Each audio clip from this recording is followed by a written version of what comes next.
The way that they make these films has finally caught up with them. I wish I was here praising Final Reckoning. I wanted a great grand finale to a franchise that I absolutely love. There really is no one making movies the way that Tom Cruise does. But the exact way of working that has made so many great action sequences possible in this series is the exact same thing that dooms this film. And I think there was a massive opportunity to do something with this film that they couldn't have done in any of the previous entries, but they didn't do it. And so to really explain the problems I had with this film, I have to unpack the way that they make them. See, for most movies, they'll come up with a new story, they'll write a script, and they'll go off and they'll film that script. It's such an obvious way of doing things, it sounds kind of stupid to even explain it, but that's not how they end up making the Mission Impossible movies. No, instead, Tom Cruise and the director will come up with whatever great big action set piece they want to do for the next movie, and then they will work out the entire story around those action set pieces. It's action first, story second. And that can be to such an extent that they're even filming the sequences without really knowing how they're going to tie into the overall story. Like when they were filming Mission Impossible Ghost Protocol at the Burj Khalifa, they didn't know why their characters were there. They filmed it first and they worked out the story reasons after. When they were filming Dead Reckoning and doing the whole car chase sequence through Rome, Hayley Atwell didn't even know if Grace was her character's real name. Now that seems like a crazy way to make a film, but it has worked for the franchise so far. And to an extent, it does kind of make sense. These are action movies first and foremost, and the story really is just there to service those action sequences. And I guess there's just been so much talent behind the scenes that they've been able to make that work, at least up until Final Reckoning. Because it's in this film, I think you feel the biggest issues with that approach. See, Final Reckoning is a little bit different than every other film in this franchise. Usually it's one movie, one mission. So even if they're trying to work out the story on the fly, everything has to be wrapped up in only 2 hours. So they have their set amount of characters at the start,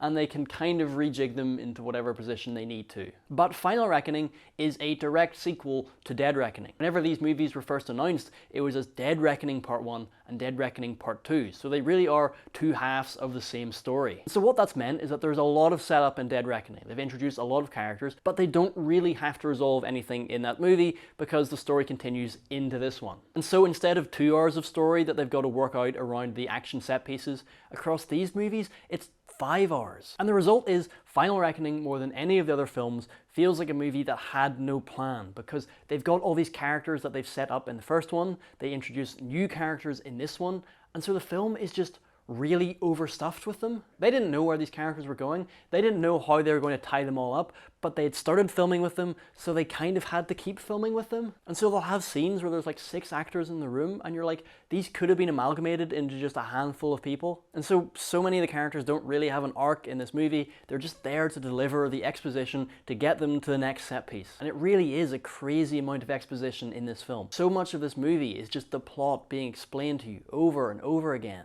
Now you might be going, Mission Impossible isn't about the story, it's about the action set pieces. As long as the action sequences are fantastic, then that's all I need. And look, that's fair enough. If that's all you want, Final Reckoning has some pretty incredible sequences. The flagship showpiece of Tom Cruise and the biplanes is absolutely insane, and I have no idea how they filmed that. But to me, the one thing that would make those set pieces better is if it was tied into a narrative that I cared about, if there was a villain who was actually compelling. And what makes it even more frustrating is that writer-director Christopher McQuarrie is a great writer. There is one scene in this film that has no action, it's just 2 characters talking, and it is a 10 out of 10. It is brilliantly written. And it was so good it almost felt like it was from a completely different movie, because it's like, where are the rest of those scenes in this film? It just shows that if they had the time and they wanted to, they could have had a whole movie with scenes like that, but they were focused on the action. And the real irony is, because the movie is so long and because it's so unfocused with so many characters, the amount of action in it actually feels relatively thin, but there are so many scenes of people just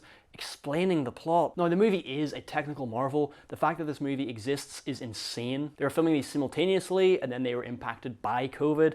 Then there was the writer's strike and the actor's strike. Making a Mission Impossible movie seems like one of the most difficult jobs in Hollywood, even without all those extra obstacles in the way. So the fact this movie exists and is as decent as it is with all that is kind of incredible. But I can't help but feel that if they had a plan ahead of time, a locked script, they would have been far less susceptible to the whims of whatever happened during production. And I think it means they missed one of the biggest opportunities with this film. Because this is supposed to be the final film in the franchise, that means they could have done something with this film that they couldn't do with any of the other ones. When a series like this one is part of a long-running franchise, the character can't really grow that much. They've had things in this franchise like Ethan getting married, but essentially every movie has to reset Ethan back to square one so that he's ready to go on a new mission in the next movie. But because this is the final one, they could put Ethan in a situation that they just couldn't have done in any of the previous movies. But that would require a character first, a story first approach with these movies, but that's just not how they make them. Instead of actually trying to go deeper with the characters, they try to connect all of the 8 movies together in this one. They tell you that it all builds to this, but none of it feels earned because they weren't actually ever building to this movie. Everything was built on the fly, and it feels like it. Even with just the way this movie is shot, every actor in almost every scene is shot on a long lens and a big close-up, and it feels like they're doing that so that they can just grab all the individual pieces of the scene and rejig it and reassemble it however they need it to work. Because if you shoot in a wide shot, you're kind of locked into that. Lots of close-ups where people don't really move, you can move that wherever. It makes it feel like it's a story that's been assembled rather than a story that's being told. I really wanted to love this movie. There were parts when I was watching it when I was kind of in denial, but those first 25 minutes are really rough. And it has a decent ending, but it's not enough to save it. Now, this movie has been getting generally positive reviews, so maybe I'm the crazy one, but if you've seen it, let me know what you think in the comments, and if you want to make sure that you don't miss anything coming up on the channel, make sure to subscribe.